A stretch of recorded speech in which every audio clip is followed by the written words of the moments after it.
ನಗರದ ವಿನೋದ ಚಿತ್ರಮಂದಿರದ ಪಕ್ಕದಲ್ಲಿನ ವೀರ ಆಂಜನೇಯ ದೇವಾಲಯದ ಮೇಲ್ಛಾವಣಿಯನ್ನು ಮುರಿದು ತಡರಾತ್ರಿ ಕಳ್ಳತನ ಮಾಡಿರುವ ಘಟನೆ ನಡೆದಿದೆ. ದೇವಾಲಯದ ಅರ್ಚಕ ದರ್ಶನ್ ಹೇಳುವ ಪ್ರಕಾರ ಭಾನುವಾರ ಭಕ್ತಾದಿಗಳು ಸೇರಿ ರಾಮನವಮಿ ಆಚರಣೆಯನ್ನು ಮಾಡಲಾಗಿತ್ತು. ಹೆಚ್ಚಿನ ಸಂಖ್ಯೆಯಲ್ಲಿ ಭಕ್ತಾದಿಗಳು ಸೇರಿದ್ದು ಪ್ರಸಾದ ಪಾನಕ ಫಲಹಾರವನ್ನು ನೀಡಲಾಗಿತ್ತು.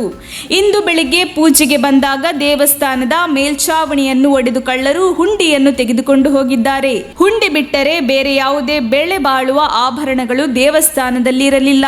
ಹುಂಡಿಯಲ್ಲಿ ಸುಮಾರು 5 ರಿಂದ 6 ಸಾವಿರ ನಗದು ಹಣ ಇದ್ದಿರಬಹುದು ಎಂದು ಅಂದಾಜಿಸಲಾಗಿದೆ. ಹುಂಡಿಯು ದೇವಾಲಯದ ಪಕ್ಕದಲ್ಲಿ ಬಿದ್ದಿದ್ದು ಕಲ್ಲಿನಿಂದ ಹೊಡೆದು ಹಣ ತೆಗೆದುಕೊಂಡು ಹೋಗಿದ್ದಾರೆ. ವರದಿ ಆನಂದ ತಿಪಟೂರು.